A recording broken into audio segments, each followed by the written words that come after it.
கடலூர் அருகே ரயில் விபத்தில் உயிரிழந்த மாணவர்களின் இறுதி ஊர்வலம் நடைபெற்று வருகிறது. இதுகுறித்த விவரங்களுடன் செய்தியாளர் கோகுல் இணைந்திருக்கிறார். கோகுல், விவரங்களை பதிவு செய்யலாம்.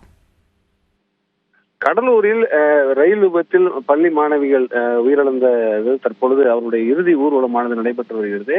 அவருடைய சொந்த கிராமத்திலிருந்து இந்த இறுதி ஊர்வலம் நடைபெறுகிறது.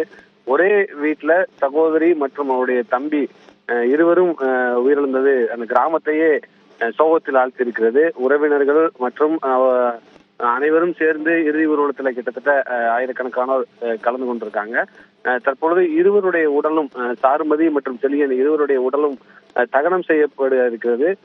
அந்த கிராமத்தில் இருக்கக்கூடிய இடுகாட்டிலேயே தகனம் செய்வதற்கான அனைத்து ஏற்பாடுகளும் செய்யப்பட்டிருக்கிறது. முன்னதாக உறவினர்கள் அனைவருமே அஞ்சலி செலுத்தி இறுதி சடங்குகள் எல்லாம் செய்யப்பட்ட நிலையில தற்பொழுது இறுதி ஊர்வலமாக இருவருடைய உடலும் எடுத்துச் செல்லப்படுகிறது. உறவினர்களும் அவருடைய பெற்றோர்களும் கதறி எழுதக்கூடிய காட்சிகள் நம்மை அனைவரையுமே சோகத்தில் ஆழ்த்திருக்கிறது. முன்னதாக அமைச்சர் MRK பன்னீர்செல்வம் இருவருடைய உடலுக்கும் அஞ்சலி செலுத்தி அரசு சார்பாக அறிவித்த 5 லட்சம் ரூபாய் நிதியை பெற்றோரிடம் வழங்கினார்.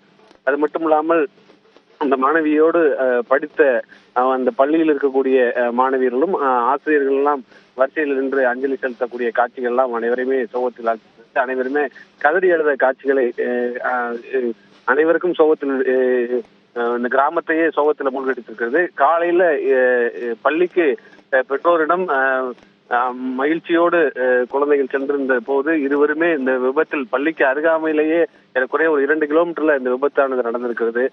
தொடர்ந்து விபத்து குறித்து பல்வேறு விமர்சனங்கள் விசாரணைகள் நடைபெற்று வரக்கூடிய நிலையில மாணவிகளுடைய இறுதி ஊர்வலம் தற்பொழுது தொடங்கி அதே கிராமத்தில் இருக்கக்கூடிய இடுகாட்டுல இன்னும் சற்று நேரத்துல இருவருடைய உடலும் அருகே தகனம் செய்வதற்கான ஏற்பாடுகள் செய்யப்பட்டிருக்கு.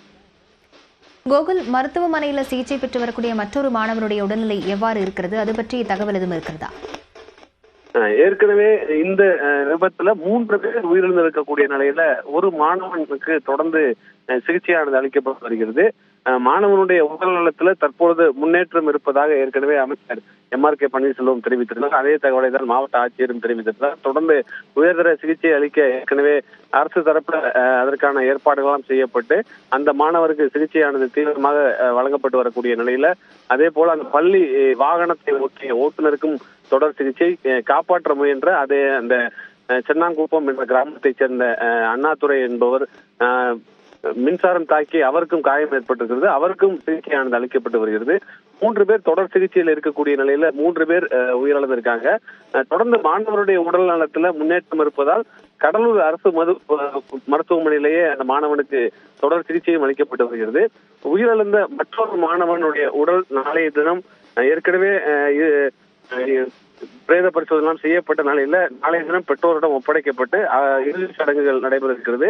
அவருடைய சகோதரனுக்குத்தான் அவரும் மருத்துவமனையில இந்த விபத்தில் படுகாயமடைந்து சிகிச்சை பெற்று வருகிறார். அவருடைய உடல்நலத்துல சற்று முன்னேற்றம் என்ற ஒரு செய்தி அவருடைய பெற்றோருக்கு சற்று ஆறுதலை அளிக்கக்கூடிய செய்தியாக இருக்கிறது. விவரங்களுக்கு நன்றி கோகுல்.